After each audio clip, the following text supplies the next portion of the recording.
and it hits me, oh my gosh, this is that triangle. You know, there's explanation for everything that occurred in the Rendlesham-Forest incident that doesn't involve aliens at all. It was completely silent.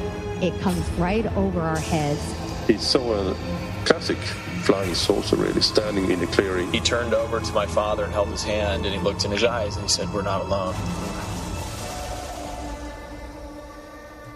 Welcome to Podcast UFO for our live show. And hello We're and welcome to the show, everybody. This is not Martin S. Willis, UFO.com. unless he had some sort of changes. And in this world of the UFOs, that could be a possibility. Anyway, you're listening to Podcast UFO. I am Connie Willis, your host tonight. I'm filling in for Martin. He fell off a ladder, believe it or not, and he's got a concussion. So, and he's supposed to be staying in the dark and resting, even though he hasn't done too much of that. But he did give me a call because Willises help other Willises, and here I am for you tonight. If you are not sure who I am, you've heard me on Coast to Coast Radio, as well as my new show, Blue Rock Talk. You can go to bluerocktalk.com. It's Earth's most interesting conversations with Connie Willis. Yay! Listen to the crowd roar. But tonight, it is Podcast UFO. I really appreciate sitting in here. It's always going to be fun to be on the air. And I am broadcasting from Kentucky, Louisville, and our guest tonight is going to be Joshua P. Warren. We're going to be talking about the Brown Mountain Lights. Also, normally you're used to hearing Alejandro's right now talk about UFOs and update some stories and talk about some interesting things. And of course, he's got a really, really, really good sense of humor, so you get to hear that. But I think he's doing something like tiling his bathroom. So you might want to write him out about that a little bit. But good for him. Good for him, because it's always fun to decorate, especially bathrooms and kitchens. I think they're the most expensive, but boy, do they look good when you're done. And it's just so rewarding. So have fun out there, Alejandro. I'm sure you're listening, or at least I hope you are. Martin wants to thank all of you listeners as well who support the show. And if you can't support the show, he will still appreciate that you can, listen to a show for free live every Wednesday evening. That is 8 to 10 p.m. That's Eastern Daylight Savings Time. And it's podcastufo.com. You can also jump into the chat room. You can ask questions with Joshua tonight. We're also live on PSN Radio. And don't forget that the full show as a podcast on Dark Matter Digital Network, that's every Thursday at 10. Am I allowed to say that one? I'm not sure. Anyway, sorry, Nori, if that's the case. Anyway, we're going to get right to this because this is cool. We're going to be talking about UFOs tonight. And I've heard a lot about something called Brown Mountain. And I don't know much about it. I haven't looked into it because what I like to do is I like to ask the people that have been there. I don't really necessarily like to Google it or read books on it unless I know who it is that I'm Googling or reading the books on, because normally what I like to do is check it out for myself. So if I can't do that, the next best thing is to talk to somebody who has done that themselves. And I believe that our guest tonight has a lot of information on Brown Mountain, and I am looking forward to hearing about that. So let's go ahead and bring him on. Joshua P. Warren, you guys know him as, I don't think there's anything that Joshua doesn't do. You can, of course, hear him on Coast to Coast. He's a good friend of George Norrie's. He's on quite a bit. When George, just wants to kind of talk to somebody, he calls up Joshua. Our executive, Norrie's producer is Tommy Danheiser. Tommy just loves Joshua. Anytime I talk with Anytime I talk with Tommy, he mentions Joshua, and he absolutely loves Joshua. In fact, they did something recently I'm going to ask Joshua about. But he's also into ghosts. He's into, he holds tours. He's into remote viewing. He's into radionics. He's into, you name it, he's into it. And that's fantastic because so am I. So he and I could probably talk for weeks and weeks and weeks. But let's at least talk for a couple hours here. Joshua, are you in there? Are you hanging in there with me? I am. It's great to be with you tonight, Connie. Thank you. I can't really hear myself, and that's normal for what's going on tonight, but I'm used to hearing myself, and so it's kind of a weird thing for me. I feel like I'm in like a twilight zone. So I guess that's perfect for tonight, because I'm going to turn out the lights as well, and I'm going to start talking some really cool things with you, Joshua. Is there anything that you want to talk about that's brand new happening that you've got going on before we get into Brown Mountain? Because I know you always have some new ideas, some new products, some new thing going on. You just are that way, and, good for you. Well, thank you for asking, Connie. It's funny because about a week ago, I purchased a new instrument, and I have a laboratory that is a part of my museum here in Asheville, North Carolina, where I was born and raised. That's where I'm joining you from tonight. And this instrument is very, very sensitive, and I, however, am modifying it, and I am going to create what may be an instrument that's too sensitive. We may just pick up nothing but background universal noise. And so I don't want to say what it is until I'm finished completing the work on this. But over the next 6 weeks, I'm going to be taking this thing to paranormally active hotspots. And I will give you a little hint, though. It not only allows us to pick up energy, it also allows us to possibly interpret language and melodies. So it's something that's never been used in paranormal research, to my knowledge. And so I came here. I spend a good deal of my time in the Bermuda Triangle. I have a condo in Puerto Rico where I operate the Bermuda Triangle Research Base, but here in the mountains of western North Carolina, we have so much paranormal activity. I'm really looking forward to instituting this device. And I guess that's a bit of a tease, but soon, hopefully, if things go well, fingers crossed, I'll have some pretty sensational new results soon. It's totally a tease. Is this like, can you give us the name or anything, a price or what? Give us something. Come on. An exclusive. Let's go. No. The thing is, when I work on these projects, I am my own worst critic and skeptic because I know it's funny because there are people who look at a person like me and they think, oh, this guy probably believes everything. He's a paranormal guy. But actually, I am my own worst critic and skeptic because I know if I work on one of these projects, especially one that is technically oriented, and I do not use Occam's razor and rule out every conventional explanation before I take it to the public, well, then somebody else is going to, they'll find that flaw. Then I look stupid. And I'm very careful about making sure that I know what I'm talking about before I actually present something.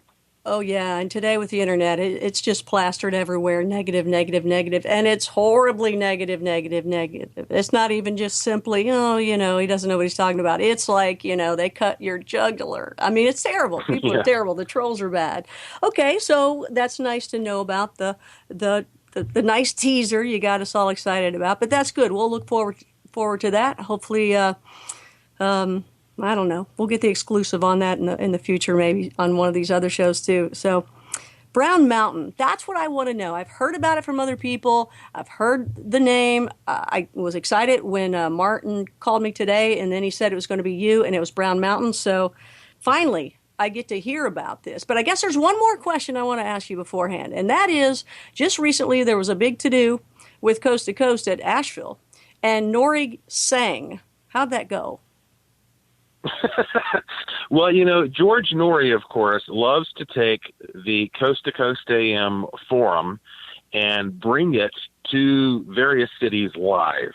He's been doing this for years. In fact, the first time I participated was in Boise, Idaho. I'd never been to Boise. It doesn't sound like the most exciting place, but it was actually a really cool town. And yet Norrie had never been to Asheville, North Carolina. And so he and Tom had been asking me for years, do you think that there is an audience in Asheville that would, really show up and support such a thing? And I said, oh, heck yeah. I mean, when you get out toward the western part of the country, there are many, many more paranormal events than you have here in the East. And so George set up one of his live events on August the 27th, and it was absolutely packed out. I mean, it was standing room only. I mean, it was truly, it was kind of insane. It was a packed house. And George had a live band there. He is the ultimate crooner. I don't know if you know this or not, but he actually gets ladies' undergarments tossed in his direction from time to time. No, I didn't know that, and I'm sorry now that I do. I cannot unsee that. No. True story. Oh God. But in the meantime, yeah, I was honored to be one of the guests on stage. It's kind of like setting up the Johnny Carson Tonight Show on stage with George, and they have a nice big screen there and a multimedia capability to show videos and supporting images. And so I was one of the guests, as well as Dr. William Forstchen, who's a great friend of mine who talks a lot about the EMP threat, and Micah Hanks, the ufologist, who happens to also be a cousin of mine. No. So, yeah, No, it was kind of like a wow. family affair. Yeah. And Micah was the head of the band and played all the music. So, I mean, it was an absolute blast. You know, I'll tell you, Connie, at the end of this thing, we did a meet and greet, and I stood there at the table along with Micah and Bill, and we had a line of 500 people who came by, and we met every single one. We shook their hands, and there were people who drove to Western North Carolina from Chicago, from Detroit, from Fort Lauderdale. I mean, all over this half of the U.S. for it, and it was a huge success. So people are really, really thrilled that George and the Coast family have finally come out in this direction. So I actually had emailed George, and I said, "Well, how did the singing go? How did it sound? What happened? How did your singing go?"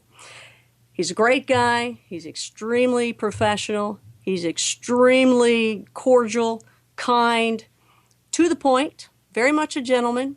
For those of you that don't know him, he's just to the point. He really is. He doesn't give you a bunch of blah blah blah. He's right there to it. So I was like, "Hey, how did the singing go?"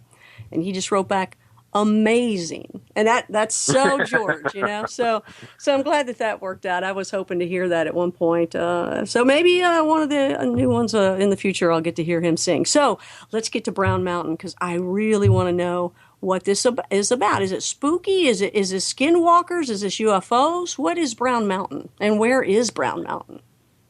Yeah, well, you know, Brown Mountain, it really does encompass all of that. In fact, one of my books, How to Hunt Ghosts, which came out in 2003, used Brown Mountain as an example of what we call a warp.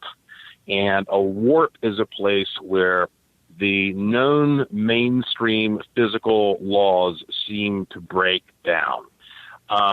And I have had such a long relationship with Brown Mountain. For one thing, again, I was born and raised here in Asheville, North Carolina, which is the heart of the Blue Ridge Mountains. These are the oldest mountains in North America and some of the oldest in the world. Now, if you drive east of Asheville, about 45 minutes, you will enter the Pisgah National Forest, which is outside of Morganton, North Carolina. And one of the ridges you will see there is Brown Mountain. Now, at first glance, it seems like just any other typical unassuming kind of ridge. I mean, it's about 2.5 miles long. It's about 2,500 feet in elevation. It's just a long, flat, low-lying ridge. And it's not far from you, so that's nice. So you can go and check this out all the time.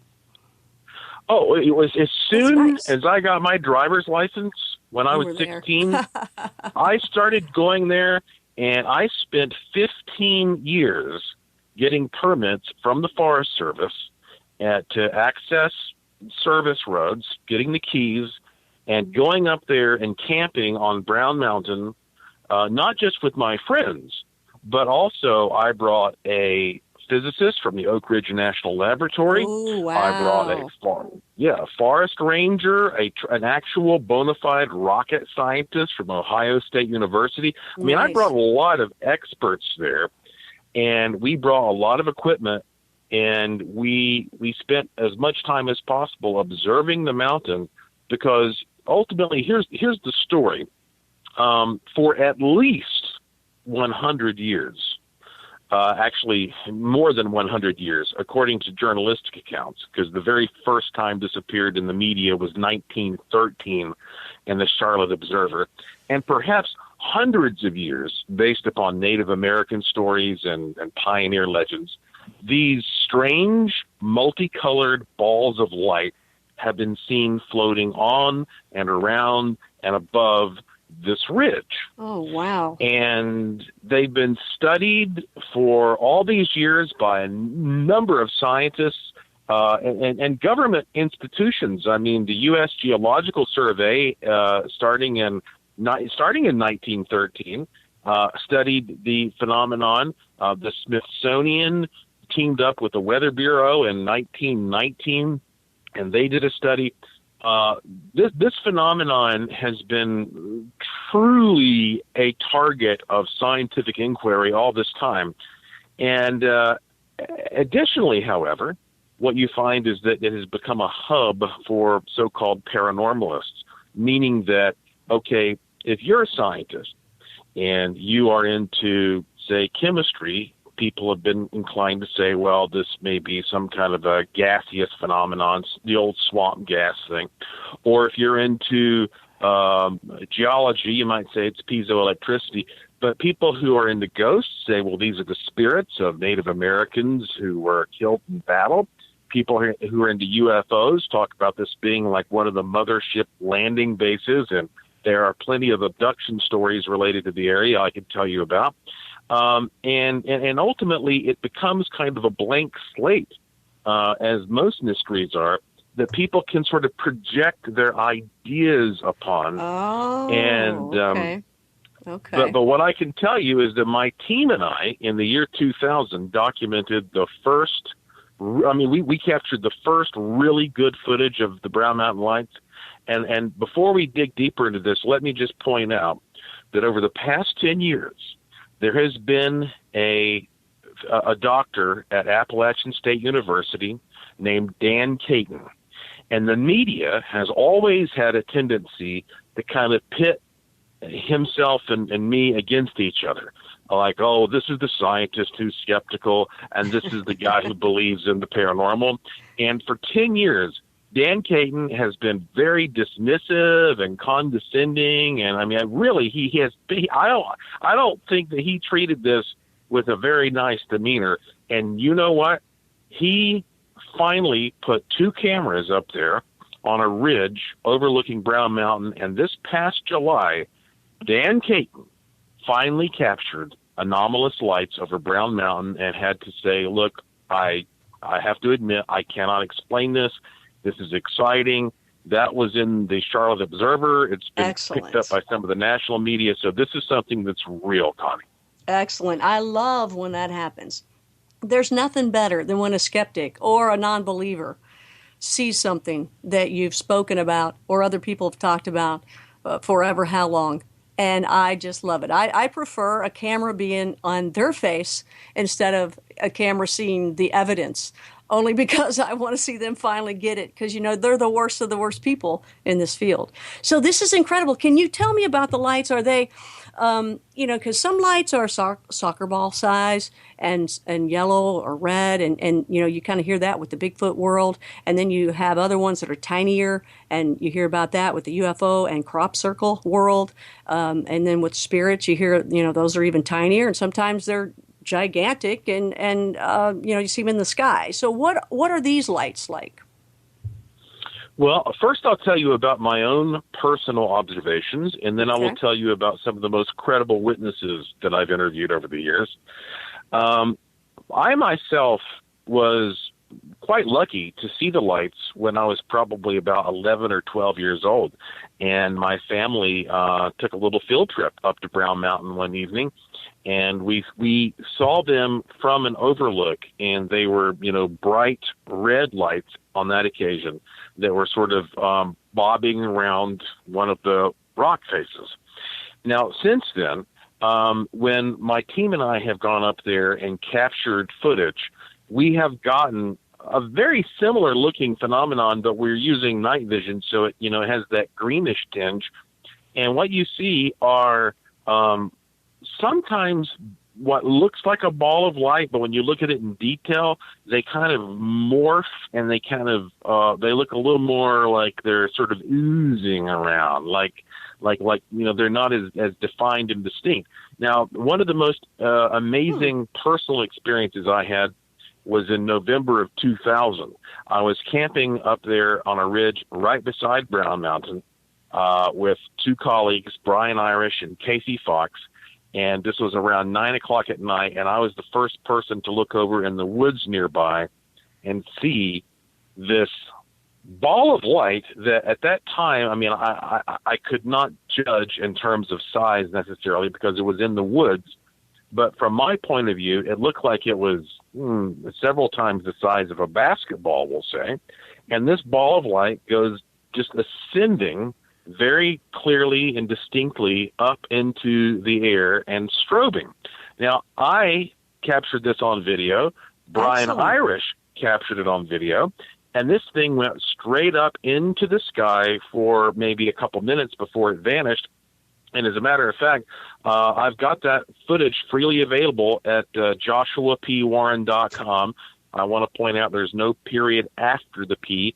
But if you go to joshuapwarren.com, you can see this footage, among other footage, and that was something that three of us witnessed and captured. Now, that said, I could tell you for hours about other people's experiences, but one of the most impressive stories came from a man named Tommy Hunter, who unfortunately died a few years ago.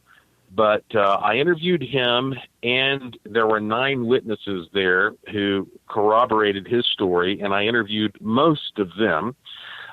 In 1982, Tommy Hunter, who was a local guy, I believe he was an auto mechanic, was at the overlook, they call it the 181 overlook, and they were simply viewing the mountain, and at one point there was a gasp, and everybody looked over and realized that one of these balls of light had literally bobbed up onto the overlook. So in his words, and the words of the witnesses, this thing was maybe 2 or 3 times the size of a basketball. It was bright white with a bit of a yellowish tinge, and everybody went running in the opposite direction except for Tommy Hunter. Okay, it kind of reminds you of that fire in the sky scenario. You know what I'm talking about? Yeah. Oh, absolutely. Yes. Yes. There's always that one guy. So he was Travis right? Walton, right? He was the Travis Walton of this night. Yeah. And so Tommy Hunter, sort of mesmerized, he walks up to this light, which is hovering about 3 feet over the ground, and he reached out and touched it. Brave man. Now, great man, stupid man, whatever you want to think. Because, you know, it's easy to imagine that you might do that, but to actually do it, you know, that's a little different in the moment. That's right. Yeah. So he walked up, put his finger into this thing, and now I will tell you what he told me, and then I will tell you what the witnesses said from their point of view.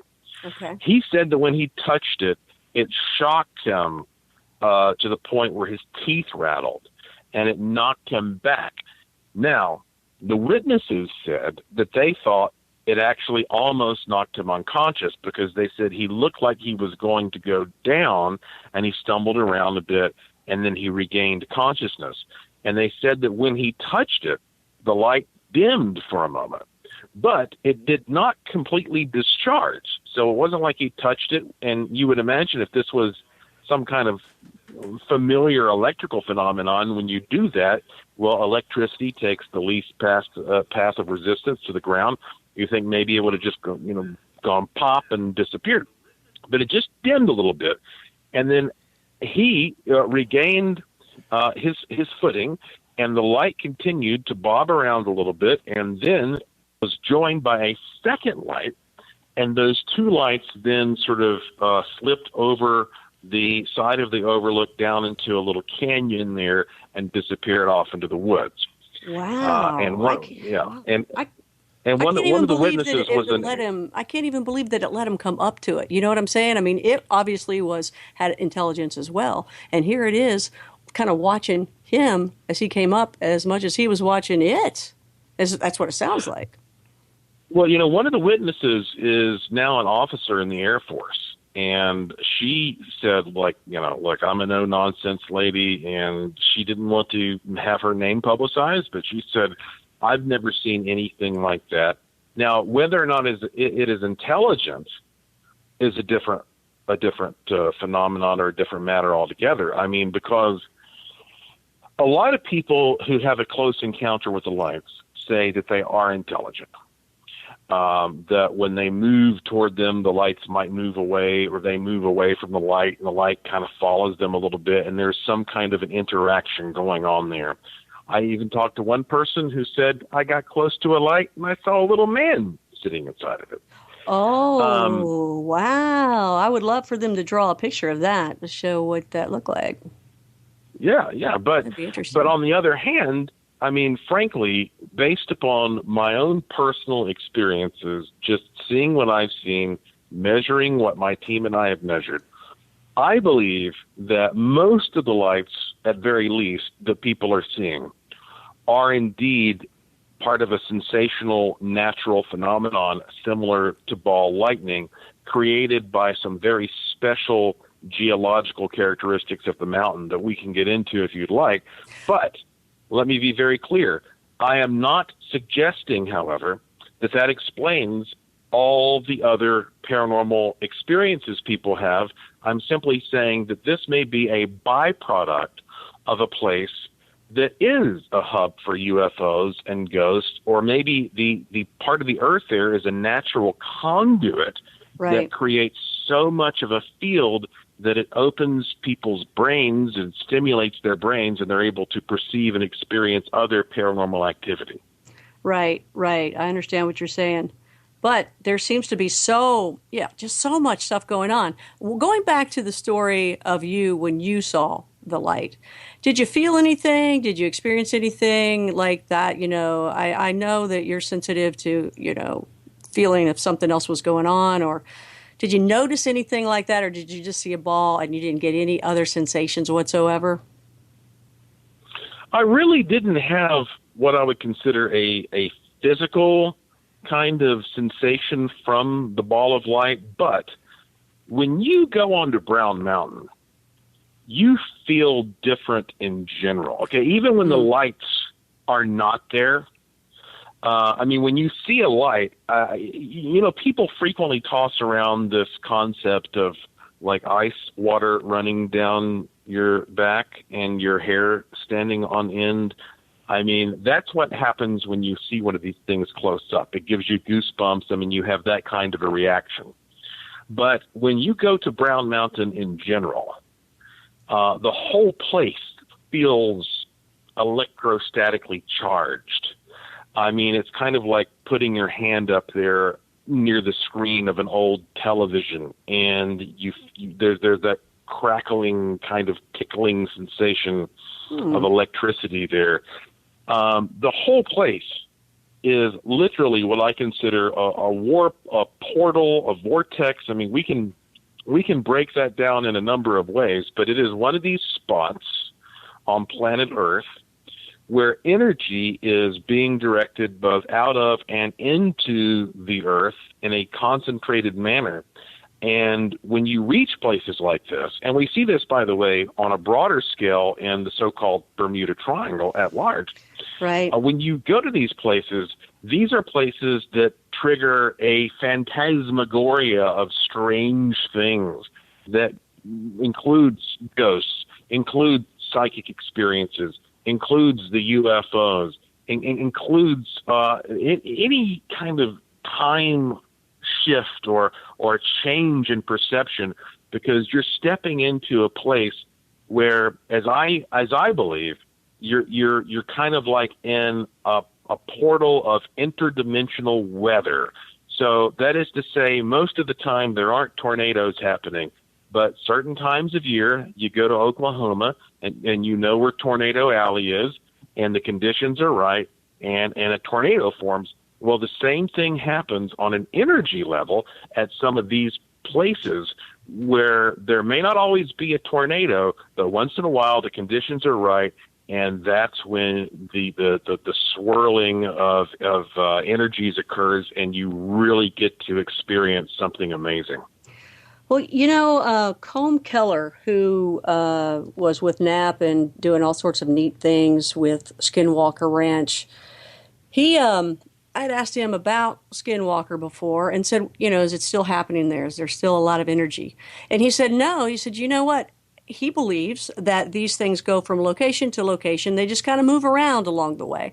So he said, that where there might be a lot of activity at one time, it may just slowly dissipate. And that was what he said about Skinwalker. But he said, in general, he believes that these things just move around.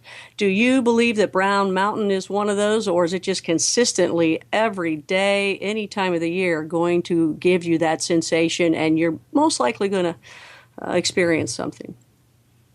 No, it's not consistent. I mean, no. At this point, I've been going up there for so long. I mean, we're talking in terms of me just going up there to look for things. I mean, I've been going up there probably in the neighborhood of 25 years, and I've only seen what I consider a good, bona fide display of the lights 6 times in 25 years. And so, but those are the occasions when all the little ingredients are just right. And I actually wrote a booklet about the Brown Mountain Lights, which anybody listening can download for free on my website. If you go to my homepage, you scroll down the homepage, you'll see the cover of the booklet, and you click on it. It's a PDF. You can download it for free, where I go over not only the history and some of my experiences, but also some of the predicting factors that you would keep in mind if you want to have the highest chances possible of seeing the lights. And so your odds of going there and seeing a light display are pretty low. But your odds of going there and experiencing something weird are pretty high. Because there's always something happening. Even if it's your companions that you take along, you just never know when you're doing something like that. Well, that sounds interesting. Mm-hmm. So is this stuff in the day as well as the night? I mean, sometimes people, a lot of people, they just want to go at night. And of course, that's part of that fear factor and that ooh factor. But, these places that are active, you can go in the day and you're going to see them just as much. In fact, you're going to see them, I think, a little better because it's in the day. Well, at Brown Mountain, there are things that occur both during the day and at night. But this whole question of why is night so significant, I believe, has a direct relationship to the characteristics of Earth's magnetosphere. So for someone listening who is not familiar with this, the planet is surrounded by a magnetic field, and that is really what makes life possible here, because that magnetic field is shielding us from these damaging rays that are coming from the sun. And so if you look at the Earth next to the sun in from a profile, what you see is that the side of the Earth that is facing the sun has the magnetic field incredibly compressed, and the side of the Earth that is away from the sun has a field that is nice and expanded and calm. And that's one of the reasons, for example, that you can pick up radio stations at night that you might not be able to pick up during the day. That's because those signals from the station are bouncing off of the ionosphere, and the ionosphere is controlled by the design of the magnetosphere, and they're bouncing off at different angles. So at night, when it expands, you get these signals that are bouncing off and are able to hit an angle where they go much, much farther. But the side of the Earth that's facing the sun that has that very compressed field also has a very disrupted field. And so ultimately, the side of the Earth that's facing the sun, it has a lot of sort of subtle energies that are being overwhelmed. It's kind of like turning on a flashlight on a sunny day. You know, if somebody turns on a flashlight and points it at you on a sunny day, it's not going to have the same impact it will if they do it in the middle of a dark night. It's the same device. It's got the same batteries. It's putting out the same photons, but it has more impact on a dark night. And so some of these things are sort of buried under all of the disruption of the sun's rays. And then at night, these things that are very subtle become pronounced. And so there is always some kind of activity happening at these hotspots, but at night is when they really shine. Well, that's also when it gets really scary. But that's what it's about, too. I like that. So Brown Mountain, you know, I remember that you had also seen a UFO. You detected when it was going to be seen. Was that there, or was that Puerto Rico, or am I thinking of another area about the lights that you actually planned to occur at a certain time? Well, you're probably thinking of the Arecibo project. That's it. Yeah, and that was in Puerto Rico. As I mentioned, I spend a good chunk of my time every year in Puerto Rico because that's pretty much the center of the Bermuda Triangle. And this digs into a very sort of deep, complex territory because I have always wondered how much UFO activity is something that seems to be objective and external versus how much might be the product of what we ourselves can create, almost like a tulpa.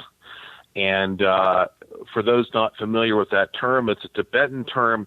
Basically, it is a thought form. It is the idea that if one very focused person or a collection of people get together and they all envision something, at some point it literally morphs or changes reality, and you see this thing. So, for example, many years ago, a good friend of mine named Mobius said, I swear to God, he goes, I went outside one night, and I've been trying to project into the universe that I wanted to see some kind of UFO, and he said, I saw all of a sudden this kind of rickety old, like 1930s looking Buck Rogers ship with rivets and like a sparkler coming out of the back. And he was with three other people who all saw it. And he said, I know absolutely that there is no aerodynamic explanation for how something like that should be able to fly through the sky. But he grew up watching all that kind of content. And so he believed that at very least he was influencing the way it appeared. And so we've done a number of experiments over the years where we take large numbers of people and we say, look, we all want to see a UFO at this place, at this time. You may or may not give advice on how the thing should appear, but you get everybody focused on a spot, and then you observe that spot and see if, sure enough, it appears. And so we did this in 2014 in Puerto Rico, where, of course, you have the largest radio satellite dish on the planet at the Arecibo Observatory. And we did this on the anniversary of the WOW signal, which was captured in 1977. It was a signal that SETI picked up that was very organized from space. They still can't explain what it was, and they never were able to find it again. So we figured this is a good thing to do on the anniversary of the WOW signal. So it was in August of 2014. We sent a message into space, recorded, by the way, by George Norrie. And we said, greetings, space beings, whatever. And we mean you no harm, and gave a particular set of GPS coordinates and a time and all that kind of stuff. And I had cameras set up on that spot, and we captured something that we absolutely cannot explain. And by the way, we used radionic devices, and I know, Connie, that you are very familiar with radionics and wishing machines. Yep, and absolutely. And using the wishing machine, I think, made a big impact because I secretly had a second set of coordinates that I didn't put out to the public, where we were just using radionics, and that's where this craft appeared and flew down to the camera and then zipped away and made this strange whistling sound. And since then, we've repeated this experiment in one form or another, and we've gotten the same results. And so in some cases, I think that, yes, these UFOs can be either receptive to our mental invitations or are literally the product of what we expect to see. Yeah, and I think, I'm kind of thinking about you taking the radionics boxes over there to Brown Mountain and see what happens at that point. I just, I'm trying to sign in to talk to people in the chat room. I know they're asking some questions. I'm trying to figure out how to do that at the same time. But I checked out your lights on Brown Mountain. Holy cow, on your website. That's unreal. That's solid light going straight up. And then above that, there's another set of lights, and it looks like they're kind of blinking a little bit, kind of like lights that would be around a saucer that was kind of sideways. Is that also Brown Mountain? Yeah. Well, on my homepage, if you scroll down, I've got a couple clips there, and then there's a whole other site you can look at that has more footage. And all the footage, or I would say 90% of the footage, is stuff that we ourselves captured. And, in fact, the National Geographic Channel sent a crew down to observe our work and do an episode of a TV program about it. The show was called Paranatural. And and it was a really, really good program with a great crew. And they documented us setting everything up. We captured some phenomenal stuff through night vision. Dean Warsing was on the team that night. And the National Geographic Channel took, and of course we agreed to all this, they took the camera, they took the night vision goggles, and they sent them to the Princeton Optics Laboratory. And they had those guys take a look at our footage and the instruments that we used to get their opinion of what we captured and to see if they could explain it. And they said right there, that the head of the Princeton Optics Lab said right there on national TV, we have no explanation for this. We cannot explain it. And so it wasn't a big shocker to me when Dr. Caton from Appalachian State University finally, got something in July. And the funny thing, Connie, it's like guys like myself who are these quote unquote paranormal guys, we're out there for years capturing weird stuff. And people say, well, maybe there's something to. But when finally a doctor at a university, captures it, well, now it's real, at that point. And now they'll probably get grants and donors, and they'll be able to do the research that should have been done this whole time. So I'm happy for that.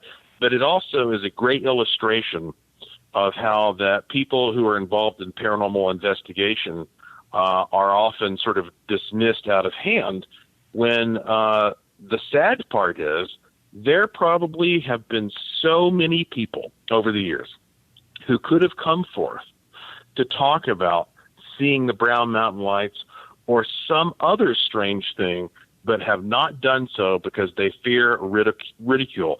And we need to change to the best we can that attitude so that the educational institutions are cooperating with their communities and taking witnesses more seriously. I know it. There comes a time that you got to trust your neighbor. I mean, everybody is at a point where they don't believe anybody. at any time. And then there's always people that want to believe someone because they have some sort of status, and they can lie just as much as anybody else. So, I understand why, oh, well, the scientist did that or the doctor said this or whatever. But, what about your best friend that just saw something and they're white as a ghost and they're acting like they've never acted before because they just saw something? I've seen people dismiss that. And it's like, no, why are you not listening to your best buddy over here? That happens all the way through. A lot of it, people just don't want to admit to it. They don't want to live in that world. And I also think, too, Joshua, this is just me. I was thinking about it recently that, it's those of us that experience it in the first place in some way, maybe growing up as a kid where we didn't even know it. Maybe we were around something, like myself, grew up in a haunted house. And, you just think that's the way life is. That's all you know. So you think everybody else is going through that. And later in life, you realize, no, you're very different. However, it does make you sensitive and also very much wanting to search out strange things because they've been around you all the time. You don't even think it's anything different. You think everybody should think that way. So I think that the people that are so skeptical and they don't want to believe anything, I think they've just never had any of these experiences. They've never been in the right place at the right time. And that's something that people like you and I and people that listen to the show, we've had those experiences. You can't tell us this stuff isn't true. We know that it is. And anybody that comes along to say, to fake this stuff. First of all, hoaxers, fakers, they're losers, okay? Because if they think that they're going to make money off of this, they don't. I do not know a rich paranormal person, UFO person, crop circle person. If so, they were already wealthy before they got into it. They probably lost some once they have gotten into it, because you do start losing work, you start losing jobs, you start losing friends, you start losing relationships along the way when you do start talking openly about this. And, some people might accept lights in the sky and they might accept some of the things happening on Brown Mountain. They might accept your lights, but they might not accept that, maybe there's a dog man in those mountains as well. They might not accept that there's an underground alien base there. So it's definitely conversations that we all could have over, some margaritas or a nice bottle of wine or whatever you like. But it just gets aggravating because to me, I don't want to talk about 101 paranormal. I don't want to talk about is it true or not. I want to get in there and ask about the details and see what they are because I already know that this stuff is real. And sometimes people think they see something. As you know, when people look at pictures all the time, a lot of people see orbs and it's just a bug or dust. That happens a lot. And that's okay, as long as people can get trained on that and really learn because it gets kind of old once in a while when people keep sending you pictures and it's like, it's another piece of dust. Turn the air conditioner off. It's like recently I was at Waverly Hills Sanatorium and they have these security cameras. They're absolutely unbelievable. And you know of Waverly, correct? I do, yeah. Okay. They showed some footage from years back, and I don't even know. I think they could probably get footage all the time, but it just happened to be one that they had in their phone when they were showing me. And this stuff was it looked like maybe air conditioning was blowing something. However, the air conditioning wasn't on. There was no wind outside because that building is totally wide open, right? So that was part of the healing of these people is to keep it wide open and everybody get fresh air to hopefully heal TB. But as this stuff, the camera's on this one area and something is just like tons and tons of these like little tiny, almost like little fairies, almost like little tiny little, what was the little fairy in Peter Pan? Tinkerbells. Little Tinkerbells just all over, just flying through individually and just going to the left, going to the right, all going the same way. And you would think at first this is wind. But then it continues on. Then it takes different directions as it had intelligence of some sort. And, you just got to start looking at these things and going, man, whatever this is, instead of denying it, instead of not believing somebody, go with it, enjoy it, and enjoy the escapism, enjoy the fact that this is fun, it's interesting, and it's a whole lot better than arguing about politics, even though this election year is actually an exciting one when it comes to in terms of fighting or not fighting. But you know what I'm saying? This is a conversation we could have over and over again about any of these subjects. But I'm just glad that I'm open to it, that I'm listening to it, that I've seen it myself, so that I can hear more and learn more and get into, get past that 101, is it true or not? So when I hear stories from somebody like you that goes out themselves and sees these things, and the video that you have on there about the mountain, those lights, those are really, really cool. I mean, that's a great shot too. What did you shoot that with? I mean, that's rare to get. Well, the original footage that was shot in 2001 by Brian Irish, he and I were right there. We were part of the same expedition. He was just using a typical Sony Handycam, and it really was a matter of being at the right place at the right time. And also, I mean, a lot of these cameras that are being used nowadays have filters on them, which the older cameras did not have. So we were fortunate to be, some of the first dedicated people to get up there and use that technology, which was pretty new at the time, to document this. But it's funny, speaking to the larger point that you make, Connie, is that I find it amazing that if you talk to the absolute most, strict, non-believing, atheistic, rationalist, materialist scientists, they themselves, the cosmologists and the astrophysicists, have to admit that when we look out there at everything in the observable universe, over 95% of it is composed of what we call dark matter and dark energy, which is defined by the very fact that we have no clue what it is. So if scientifically we cannot say that we know, if we can say, look, we don't know what 95% of this is, how can we be so arrogant and egocentric to pretend that we know what is possible and what is impossible? And you also, of course, run into these areas where you have scientists who are studying something and they don't get the result they want, and then they say, well, we'll call that the placebo effect. Yeah, right, exactly. And they just kind of write that off and just throw that little percentage away. We got a real result, but we can't explain it. Placebo. So, I mean, it's incredible to me that so many people out there are inclined to trust in these systems that have done a very good job of explaining a lot of activity in the world. But I am a pro-science guy, and I can tell you right now, scientifically, I cannot prove to you what I dreamed last night when I went to sleep. I'm a very vivid dreamer, and I had this experience. I can't prove to you what it was. I can't scientifically prove to you that I love somebody. I can't scientifically prove to you that I sense or experience a certain flavor when I eat chocolate. I mean, maybe you and I both eat a bar of chocolate and we both like the way it makes us feel, but we don't know if we're experiencing the same thing.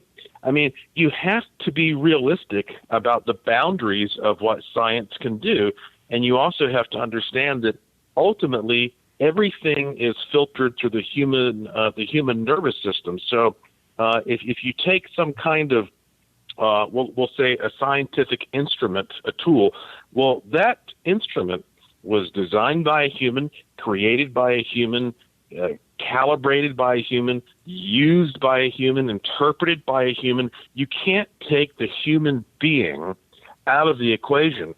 And going back to this sort of unknown element when it comes to what we understand about the universe around us, the one thing that is paranormal that everybody should be able to agree upon, the one thing that is paranormal is life. I mean, Yeah. we look around True. and we have this gigantic black void around us with all these dead rocks, and in the middle is this thriving, bustling, pale blue dot, as Carl Sagan called it. And here are you and I talking to each other, and you know, we have cheeseburgers, and we have beer, and we have boats, and we have airplanes. And what the heck is all this? You know, I mean, we have to understand we are living in the middle of a mystical experience. And so it's so funny how people kind of like talk themselves out of seeing what's right there in front of them. We don't even know why we're here. I mean, we're just biding time. You know, it's like, well, during this time, let's see, I could make some money and I could buy that boat that I want to buy, and I can be on the water. That's what I'll do. When people actually stop and think that, what am I doing here?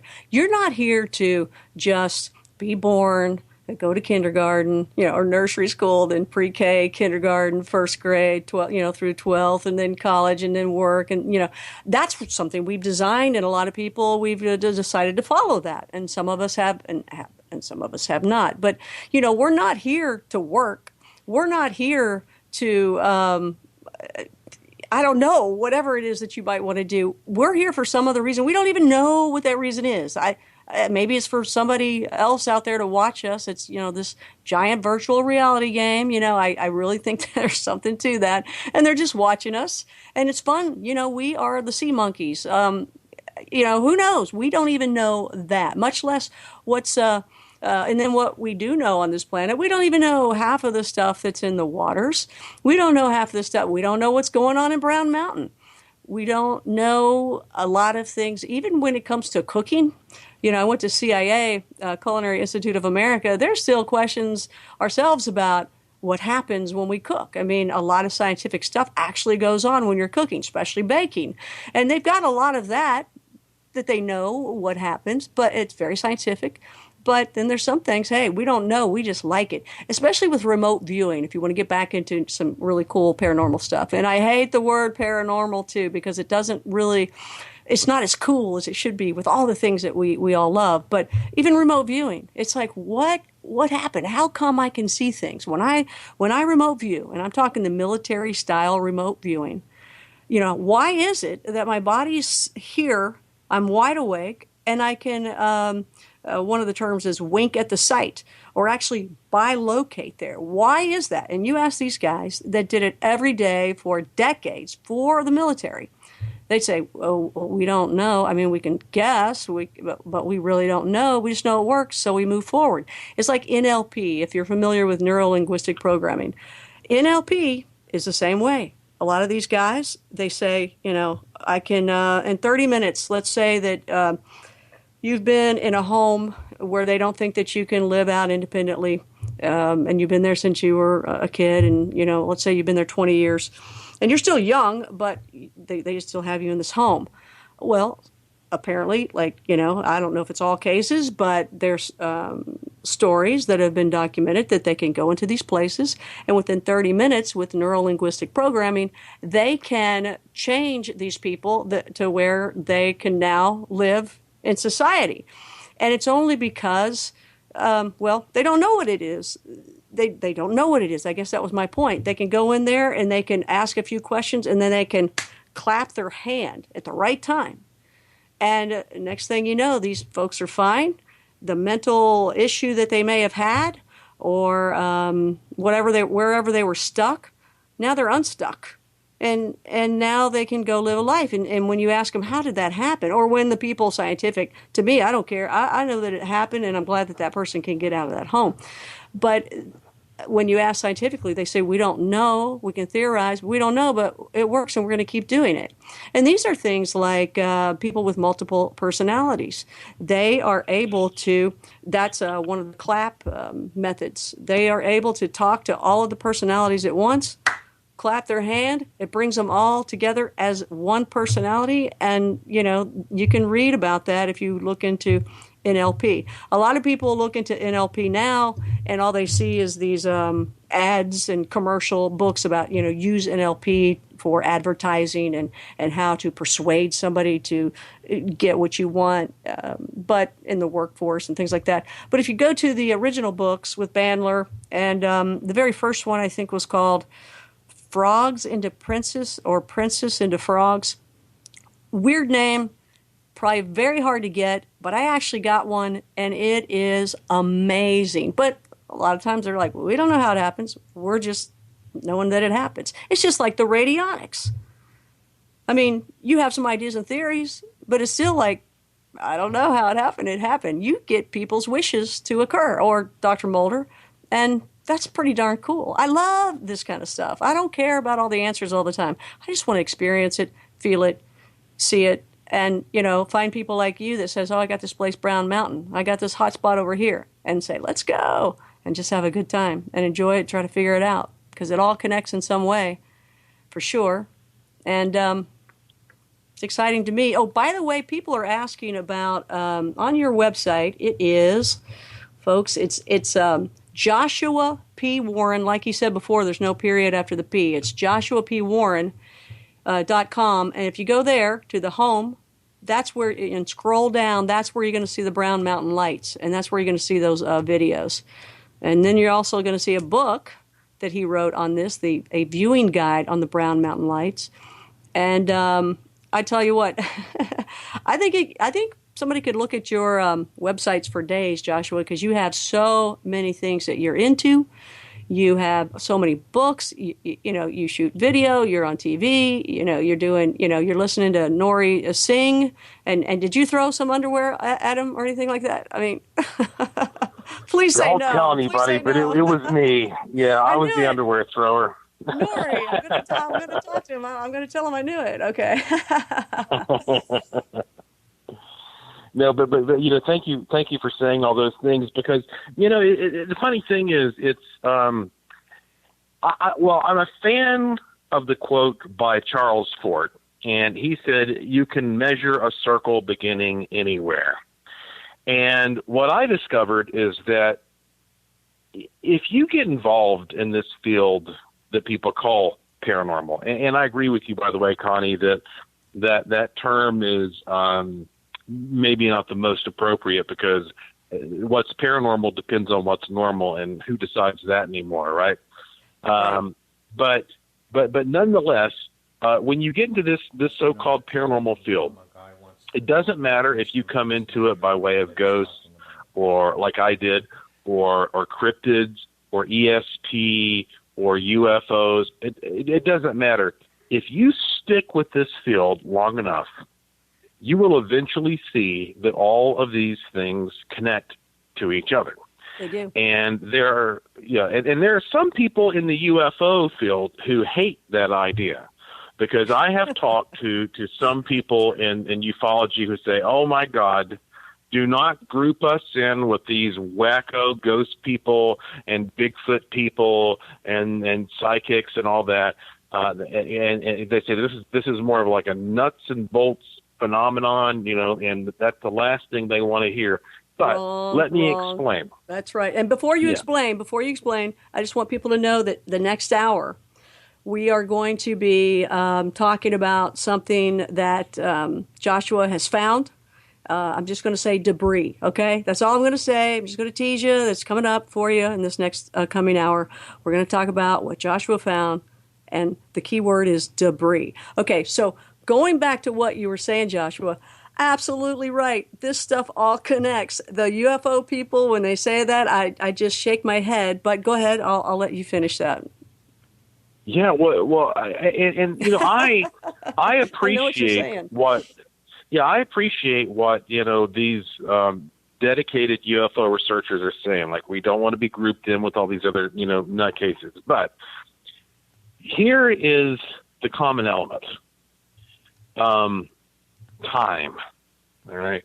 So when somebody talks about ghosts, they are frequently talking about experiencing something that is out of its place in time. They see somebody or something from the past that shouldn't be here anymore. So that's a pretty obvious one. When it comes to psychic phenomena, time once again, people are able to perceive information from either the future or the past, or something along those lines. When it comes to cryptids, often somebody will be chasing some creature like Bigfoot, and suddenly the tracks just end mid-pathway as if this creature has just spirited away in space. And we know that space and time are connected. So again, there's time. But when it comes to UFOs, I mean, you have all these cases where, like here's just a stereotypical one. Guy is driving his pickup truck, 10 o'clock in the middle of Texas on a Wednesday night, and he sees a saucer over the highway, and his truck stops operating, and then the UFO flies away, and the truck just starts operating again. He didn't have to turn the ignition. If he, it's not like it killed the engine. I mean, it's freezing time. Now, the only reason that he might be able to actually continue perceiving what's happening is because the brain itself is a miniature time machine, and it's controlling the flow of time through consciousness. And so again and again and again, and not to mention people who talk about missing time, time is the key component that connects all of these great mysteries. And whatever these UFOs are, and obviously in many cases we might be talking about something that the military is doing or something that's terrestrially based.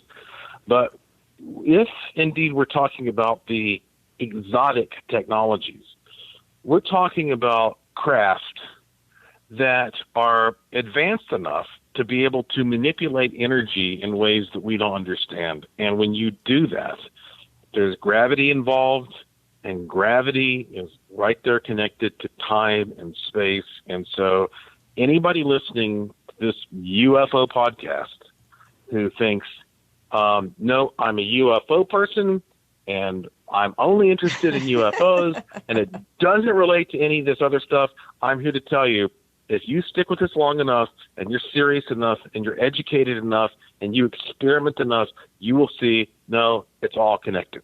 Yeah, if you stay open to it, because I absolutely agree. There's like a journey that you take when you get into this and you stick with it. And it's hard not to not stick with this type of genre as a whole. I hate that paranormal word, but okay. So like, here was my journey, because somebody got on me the other day and they said, you're all about Bigfoot. And it's like, no, actually, I'm not all about Bigfoot. Grew up in a haunted house. From there, you feel things. You're extremely sensitive. And why are you extremely sensitive? At least in my case, because every case is different.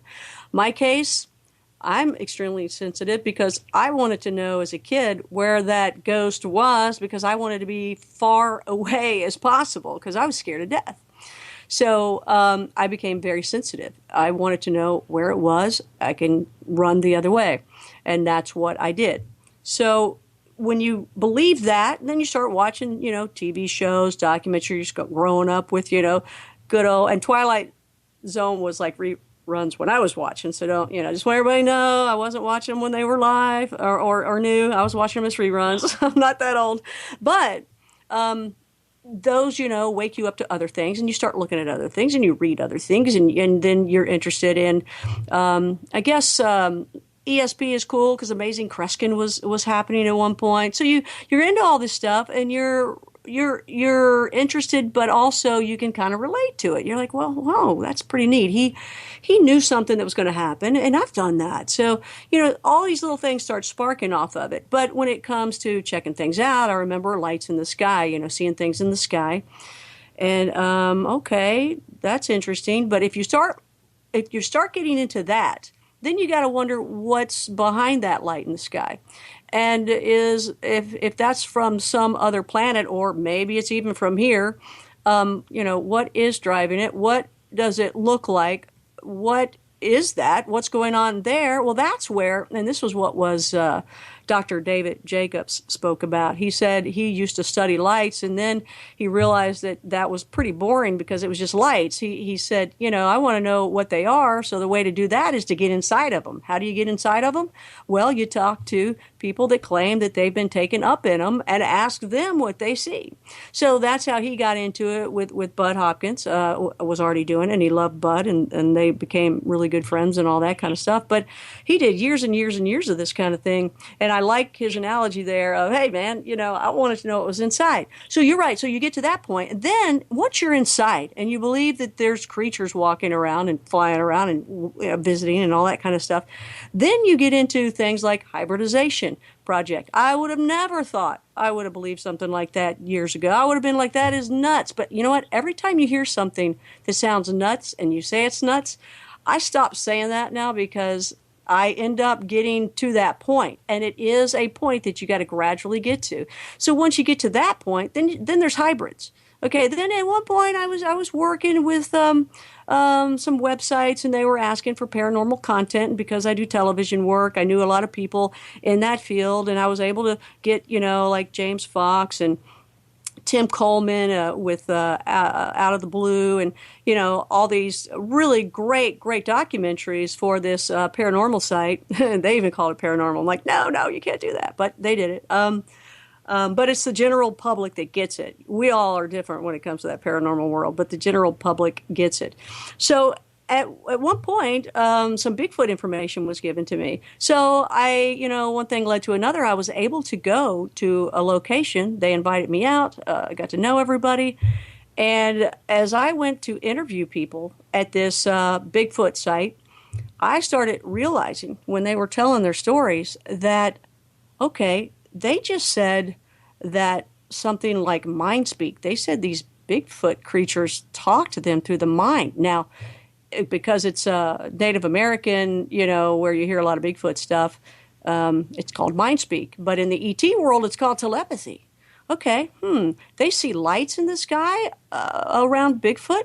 Wow, that's interesting. What, men in black? They've actually seen areas with men in black type, vehicles and people coming into town asking questions. Things started relating. What they were telling me, I was also hearing with people that had been abducted. And I thought, holy cow, these things freaking relate. So and then it gets deeper and deeper if you get into the Bigfoot world, because they're there, then they're gone. Then there's portals. Are they interdimensional, or are they getting onto a ship? Because, Stan Gordon will talk to you about UFOs and Bigfoots. There's a spaceship, and you'll see a silhouette of Bigfoots going into them. So, they absolutely relate. And, again, it's an exciting journey. But mine went that way, where I know some other people, they went from the Bigfoot, studying Bigfoot, and now realizing, oh my gosh, there's UFOs in the sky, or spaceships in the sky, or lights in the sky around this area that I see these creatures all the time. So now they're going, oh my gosh, maybe they are that. And then some people in these same forests, they see what looks like a morphine of from a gray, kind of like Skinwalker Ranch, some morphine stuff happening where here's this Bigfoot that looks like a Bigfoot, but as I'm watching, it looks like it's turning into a gray, and then it looks like it's turning into something else. And people have pictures where you can see the gradual change. And so people in the UFO world start looking at the Sasquatch stuff and look into the people that believe in they call it the woo-woo. I don't like that word either, but they call it the woo-woo part of it, where people believe they're more than just flesh and bones kind of thing. So you're going to have two of those people, groups in the Bigfoot world as well. So start getting into that. Be open to it, because it's much easier, in my mind, to go out into the woods and get a chance to possibly see or hear a Bigfoot or a dogman or what they call forest friends, than it is to have a gray walk to you, unless you're an abductee, and that's a whole other thing, and I believe in that absolutely for real. So please don't shun that, because even Jacobs said this, and if you like Dr. Jacobs, who I absolutely adore, I stayed with him for a long time, or at least interviewed him for a good 5 days at one point, and it was so interesting to hear. And this is before he brought out the book Hybrids. He was actually chasing this thing around the city of Philadelphia at one point, and that's when I got to talk to him. He had said at one point, he said that he doesn't even believe that there are ghosts or there are any other creatures. What he believes is that they are actually the aliens, and they can look like anything we want them to look like. So so people won't think about aliens are really here, because they want to keep that secret. The aliens want to keep that secret. And this is what he's saying. And he said, so, they're going to have you see a nasty looking clown, a creepy clown, or they're going to have you see a Bigfoot. Or so, I don't know about that theory to be true, but it is interesting that he says that, and it does all come full circle. So, Joshua, what you are saying, I totally, absolutely agree. And I got a question here from someone on the chat room here, and I think it was kind of a little ways back where they asked this, but they wanted to know what instruments measure what you were talking about, and I'm not sure when that was, and maybe that was radionics, maybe. Well, I'm not sure what case that they're referring to. No, me either. Yeah, I mean, basically, I have got literally a warehouse of equipment. I am able to measure a wide variety of electromagnetic frequencies, electrostatic charges, look deep into the infrared or the ultraviolet. I look into alpha, beta, gamma, X-rays. And one of the things that I find sort of interesting, shall we say, about a lot of the sort of mainstream paranormal investigators is that, unfortunately, a lot of them are running around with a little box in their hand called an EMF meter, and they say, oh, I'm getting something over here. Oh, now I'm picking up something over here. And if you walk to that person and you say, what exactly is an EMF? You'll be surprised. Some of them cannot tell you what that means. And if they can tell you that it is an electromagnetic field, then you say, what is an electromagnetic field? And you'll be surprised how many of them cannot tell you that an electromagnetic field is a charge moving through space. And then when you say, how does that little box in your hand actually work? What are the mechanics? What is the circuitry? At that point, they're absolutely deer in the headlights. They have no idea how this little box in their hand works. They don't know what an electromagnetic field is. They don't know what an electrostatic charge is. They cannot tell you the difference between an ultraviolet wave or some kind of infrared wave. I mean, they have vague ideas about these things. And I have always been as careful as possible about educating myself on what these tools are that are the lens, that are the filter that I'm using, so that when I'm trying to explain the results that I get, I can explain them as relevantly as possible to the phenomenon that I'm studying. And I think it's often the case that people are interested in this field from more of the thrill-seeking kind of aspect. But I am actually interested in trying to discover something. I mean, I'm doing my best, and it's not easy. There are And what are your theories? What are your answers, please, sir? It's not easy, is it? Yeah. No, I'm addressing the most complicated mysteries known to humankind, and it's funny to me when once in a while there are individuals associated with a university who make some comment like, well, this guy might just be a profiteer. And my response is, do you, sir, receive a taxpayer-funded check every month for the work that you do? Because I do not, okay? I don't get any funding from any outside source. And so I have spent so much money throughout my life, and I continue to do it all the time, to buy these things, to go out and to do this research as a completely independent person. And because of that, I'm not beholden to any board. I'm not beholden to any kind of, wish for tenure or anything like that. I am doing this purely out of curiosity and a desire to know things. And the reason that I've been able to profit over these years is that I actually produce things that people are interested enough in that they'll pay me for it. They will buy books, They will buy access to a lecture. They'll buy a product. These are the people who support me, and it's amazing how that we live in this culture when there is often this sense that people who are actually doing this kind of research and have a real drive to do it honestly are doing it for some kind of dishonest means, where they're doing it because they just want to make money off of it. And as you said earlier, there aren't too many people getting rich in paranormal sales. Not at all. Not at all. It's very true.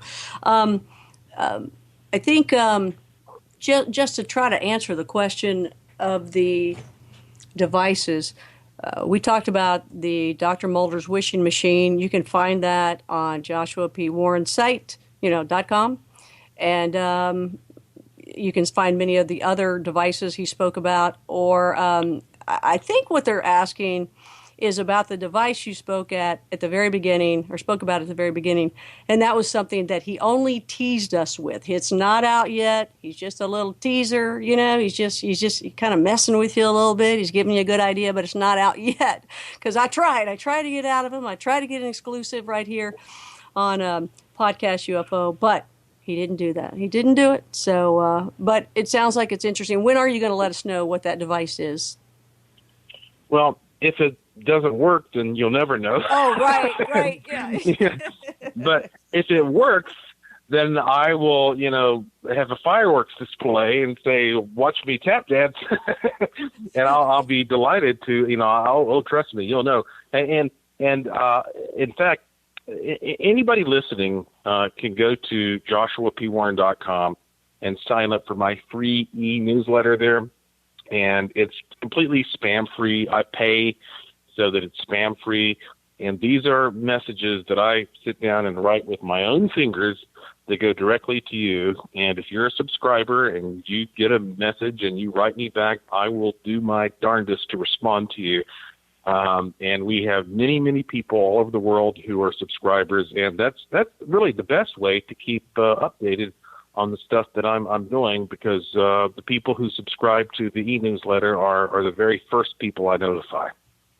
I tell you, it's such a different world. I've grown up, and my career has been in radio and television, broadcast radio and television, and it's been, national work, and it used to be where nobody else could do this. Now, you do it on the internet and everybody can do it. You can do it with your phone. The microphones are great, on a Mac by itself. It's amazing that everybody now has all these shows. So, and sites and the information is just so plentiful. And I want to thank Martin for being able to, I'm sorry that you have a concussion, but it is kind of fun that I get to do your show. It's so cool that we can do this tonight, that you and I can talk. We're in two different areas. We've got people chatting in. Martin is really trying to control everything, thinking, hey, I could have done this show myself anyway. I got this concussion, but I could have done it. Look what he's doing. I mean, he's been great. But I love that we have all this technology. I love that we can do these things the way they are. Here you're able to talk about the internet and the different shows that you do. And you do a Saturday night show, too, that's broadcast. And, I get to do Coast. That's great. My new show, BlueRockTalk.com. I've gone from trying to do paid membership on the site to a YouTube channel for free, but now I'm going back to the paid. And the reason why is because you don't make money in this business. However, this is a full-time job for me to do this kind of stuff. So in order to break away from all that broadcast stuff that gives you a ton of commercials, that's where you got to ask for money. It's not people trying to get rich. It's just, it's money to buy the software. It's money to buy, the phone or the mic or lavalier or the lights or whatever you need for it. But aside of all of that cool stuff, where did this come from? Out of nowhere, we have this great equipment. It's all small, it's all digitized, it's all wonderful, but it wasn't here like a long, long, long time ago. I mean, not even that long ago. And I guess what I'm trying to get to is, one of my brothers, my oldest brother, was in the Air Force. He graduated the academy in the Air Force, flew planes, blah, blah, blah, blah, blah, knew all this kind of stuff. And then when he retired, because he had so many security levels of, kind of top secret stuff, he was able to work at Texas Instruments. And there's areas in these places that are also very secretive. And because of his level of secrecy in the military, he was able to work at a pretty cool area, apparently. And he told me that he used to see things that we would not see for 20 years. And he couldn't never tell me what they were, but he talked about holograms. He mentioned some words kind of like that. And he said, you will not believe what you'll see. He said, you'll see him in 20 years, but it's outstanding. Well, I noticed at one point I was talking to him about ETs, UFOs, things like that. And this was down around the time I was really studying remote viewing with Lynn Buchanan, and this was the Project Stargate guys, and Lori Williams, and some Paul Smith and Joe McMonagle and all these great folks. And that's very interesting, by the way. But I had said to my brother, you've got so many hours in the air, flying all the time. Have you ever seen anything? And by the way, at this time when I asked him, he's living, believe it or not, at the bottom of the South Mountains in Phoenix, Arizona. So he didn't see the Phoenix lights, but he was right down at the bottom of where those Phoenix lights were. He didn't move there till the year after that happened. So he's in this great hot spot anyway. So I'm going, hey, I'd talk about this kind of stuff because that's the way it was. In fact, I think Alejandro would have been there the week that I was talking about this because he came and visited there. But he looked at me and he said, no, I haven't seen anything. And he said, there's no way I would, how could I see this kind of stuff? I said, well, you're flying all the time. He said, no, I've never seen some little speck like that. I said, oh, no. These things are a mile long and a mile and a half wide. These are motherships I'm asking you about. He jumped back and he looked at me like I was a nut. And I said, no, I'm serious, and I'll show you, some information on these things. And he looked at me from there and he kind of did that little, when a dog twists its head.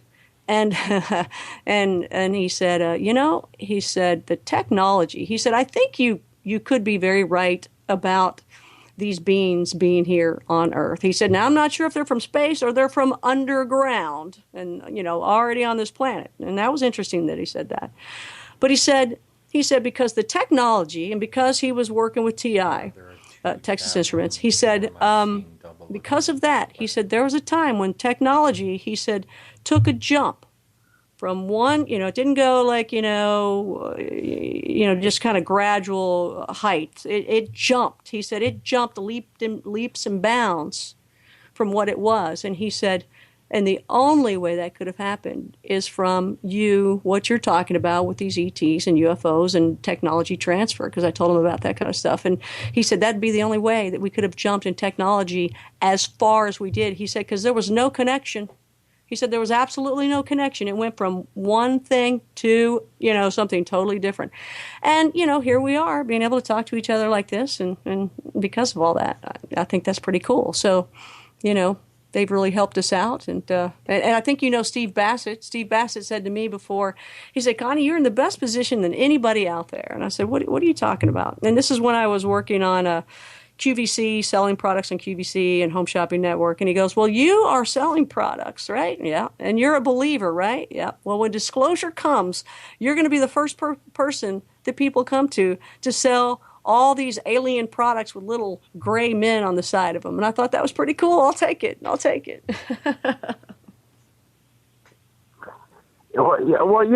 you're right. I mean, ultimately, I guess, what you're talking about here. What were you doing, Josh? Were you taking like a little sip of beer? Were you did you go take the dog out? What happened? Did you just leave us there for a minute? No, you lay your head down? No, what happened? No. Where'd you go? I was listening to you. I was thank you. I was thinking deeply. About the things you were saying. So, tell me about, go ahead, because I want to make sure you tell us about the debris. I just want to make sure you tell us about that. Okay. Yeah. Okay. Well, you want to move to the debris? Yeah, that's actually, it ties right into what you're saying, because I have been to Roswell, and not just as a tourist, mind you. I was a part of a Discovery Channel project, which was, I'm going to say 2004, something like that. It was called X-Ops, X-OPS, as in unknown operations. How did you get to do this? This sounds cool. How did this happen? Well, the producer was a man named Jim Castle, and Jim Castle was, and I think he'd won like 4 or 5 Emmys. He worked on the X-Files, and he also worked on Cheers. As a matter of fact, when you see the iconic Cheers logo, he sat down with his own hand and created the Cheers logo. Yeah. Oh, that's neat. Yeah. And so he was a guy who had a lot of clout in the industry. And so Jim Castle, he knew of me and my work, and so he hired me and a number of other people to be a part of the team for a new Discovery Channel TV program called X-Ops that was supposed to be like the Mac Daddy of all paranormal shows. I mean, they had a huge budget. We had our own private jet. Nice. We had wow. Yeah, we had a helicopter to shoot, cool aerial stuff. I mean, we got all kinds of swag, like really nice Gore-Tex coats that had the X-Ops emblem, and like $400 watches that were X-Ops watches and caps. And I mean, it's like they really hooked us up really nicely. And so we went to Roswell to do a show. Now, my first impression was, Roswell, really? Like, we're going to beat that dead horse a little bit more, You know what? Even Jesse Marcel III will tell you the same thing. He's like, oh my gosh, there's so many other things we could talk about. And he's the son, right? He's the son of the son of the son, the grandson. So I get you. But the funny thing is, they had a twist. They really did have a good plan. Jim Mars, who's a great friend of mine, and of course Jim Mars is Mr. Conspiracy. He's got the white beard and the fedora, and he wrote the book Crossfire that Oliver Stone based the movie JFK on.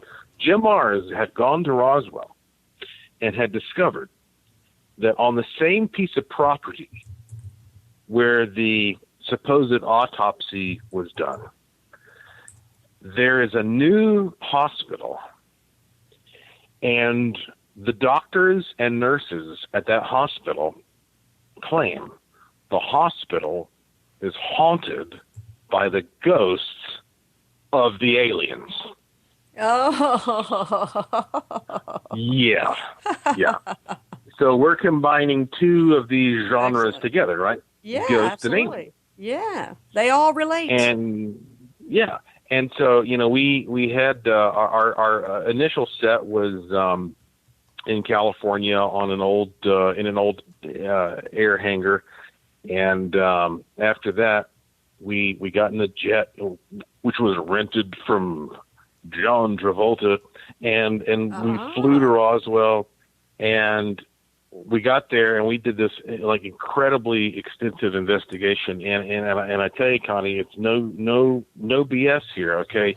We went to that hospital and we sat down and we interviewed bona fide doctors and nurses who told us that this is real, that they were seeing the ghost of the aliens, and they would describe, typical gray type beings with a blue glow around them.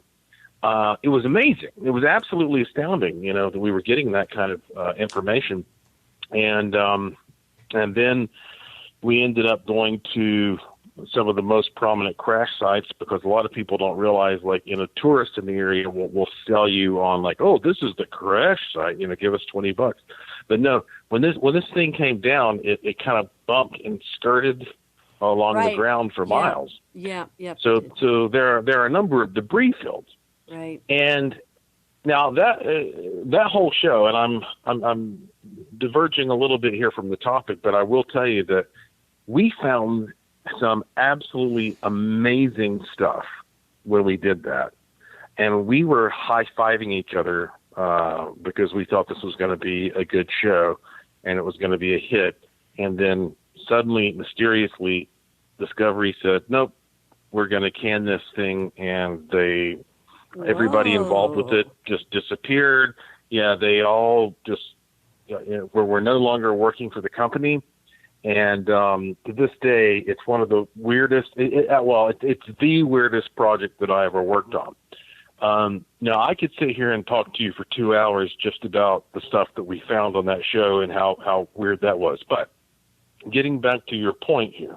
Yeah, and one quick question with what you said. When you were talking about being in the area where they saw the ghost of the aliens, and you said it was in the hospital of where they did the autopsy. Are you talking about that one that was on TV of the alien autopsy, or are you talking about where the actual Roswell aliens went for real and where people believed they were autopsied? You're not. Are you talking about the documentary? I'm talking about the real thing, because the alien autopsy hoax was based upon the idea that there supposedly was a real autopsy. Okay. That's why the hoax was so convincing for a lot of people, because there actually was some kind of an initial autopsy before they were flown to Wright Air Force Base. Right. So seeing the ghosts of an alien, wow, that's something. Yeah. Okay. So that said, we went there, and I was the tech guy, okay, and I scanned the ground with everything I had, not just metal detectors, but like you name it. And obviously, I did not find one single shred of physical debris. And it was not surprising, because that had been picked over like 60 years. I wasn't expecting to find anything. However, having that said, I was contacted probably about 8 years ago maybe, by a man that many of your listeners may be familiar with, named Charles Wade. And he said that he had gone there to investigate a dried up lake bed. Now, this is an area that would have been underwater. And then once it dried up, it had recently dried up, he found a variety of pieces of metallic debris. And so suddenly it sort of appeared that maybe this could be something that was not found because it was underwater. And he sent me some samples of this debris. And the funny thing is, the first thing I did, the day I got his debris, the Lemur team, of which I am president, was having a meeting at my house at the time. And I said, look, I've got something really cool here, and I took out all these debris samples. And, of course, everybody wanted to see the debris and fill the debris. And I had, at that time, a Graaff Generator in my back bedroom. Oh, what? Now, what? Yeah, a Van de Graaff is, even though you might not be familiar with the name, it's the device they use in high school demonstrations with a silver ball on the top that makes a kid's hair stand on end. Oh, okay. All right. It's called a Van de Graaff Generator. Okay. And it produces a very strong positive electrostatic charge. And so I said, I wonder what will happen if we take a piece of this and we put it in a strong electrostatic field. So I pulled out the Van de Graaff Generator. I put a pie pan on top of it to hold the sample. You are And I totally a dropped- science man. Who else would have that in their bedroom? Let me just pull this out of the bedroom. The pie pan, yeah, very Oh, my. scientific. That's the kind of budget I'm working on half the time. I'm on a pie pan budget. Yeah. And so, I take out the pie pan. I put it on top of the Van de Graaff, which actually worked beautifully. And I dropped this little sliver into the pan.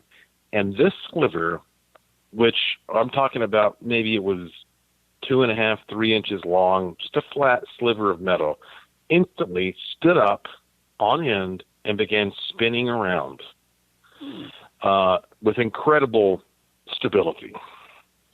And I took out a video camera and filmed this, and it's actually on YouTube right now. I don't know if I have it linked up through my website, but if you go to YouTube, you type in Joshua P. Warren UFO debris, it'll probably come up. And you'll see this incredible footage of this little sliver of metal just standing on end and just spinning around almost magically when exposed to this electrostatic field.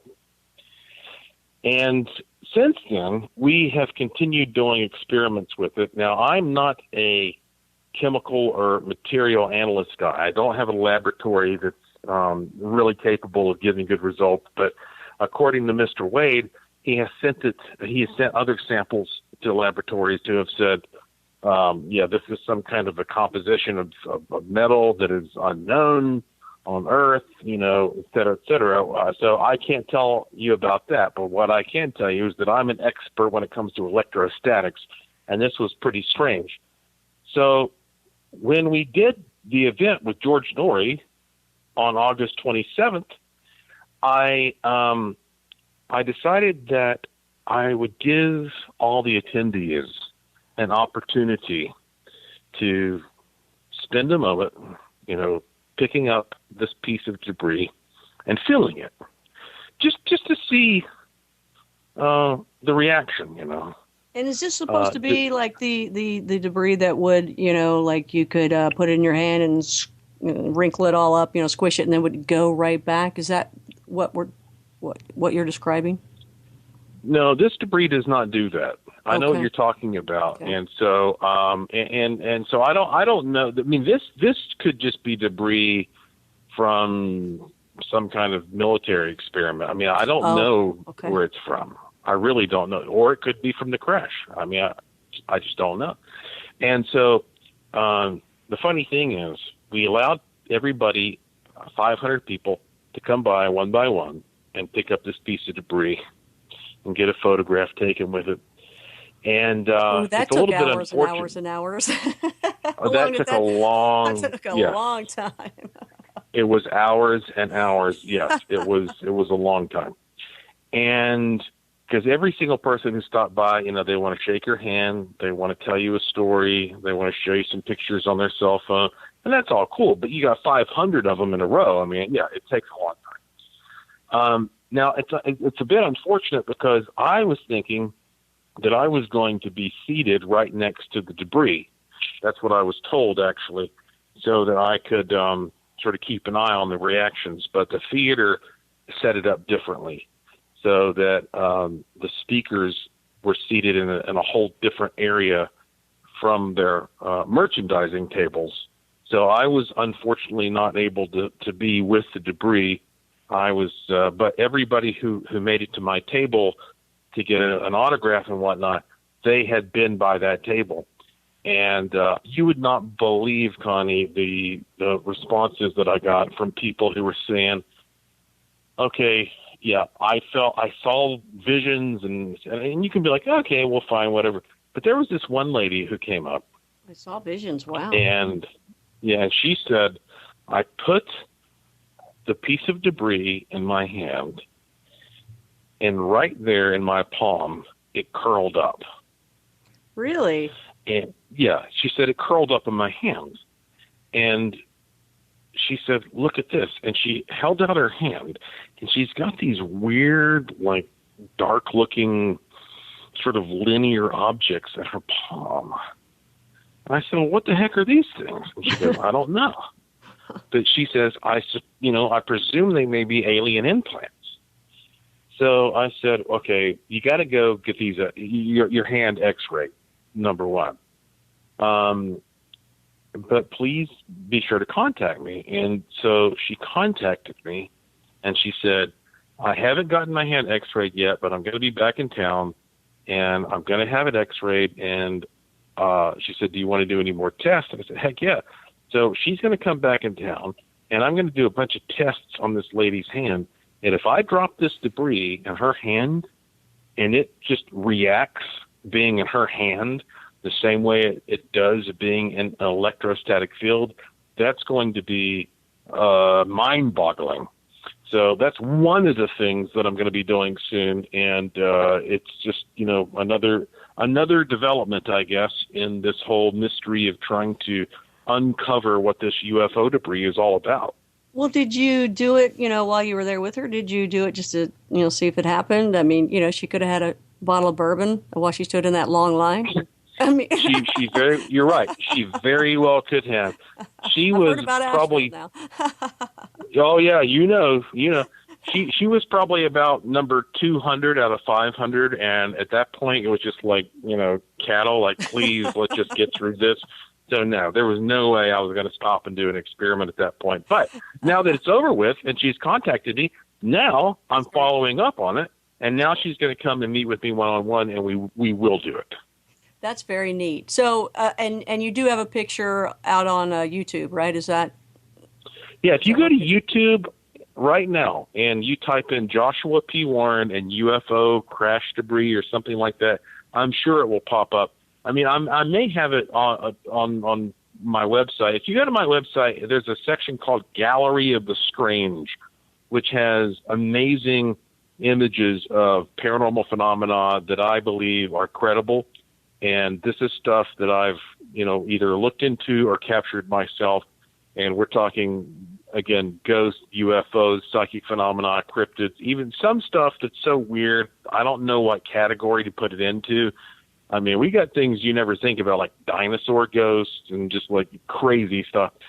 I don't know if I have that linked up there, but if not, if you go to YouTube and type in, Joshua P. Warren UFO crash debris, it'll probably come up and you can see.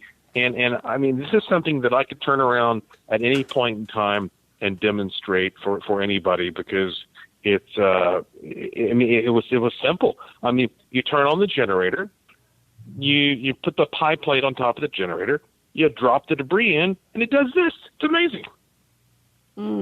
Wow. Well, I know they swept that place so well, and if you guys were picking up things, that's really, really, really, really cool. And who knows if it was Roswell or something else, or another ship or something, like you said, our military. But the fact that this really cool shoot with a lot of great, credible people and a ton of money. I mean, I've never done a shoot with a private jet and helicopter. I mean, well, I guess I have.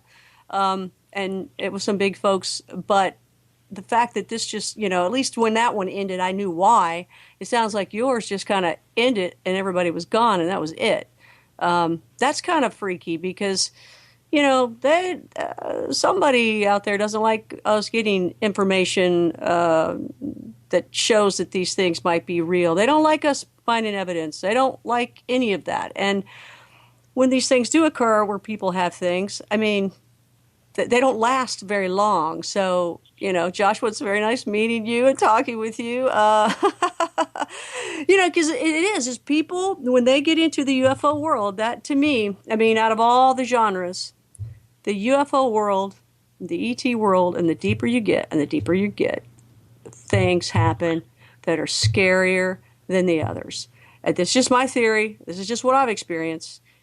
Things stop. Your life, that's when you start knowing that there is mind control. There is something out there stopping things, people, places. I think this is just me. I think somebody can do mind control, and I think somebody can, tell you what to think or what to hear. I mean, like, you could say something and somebody else could hear something totally different.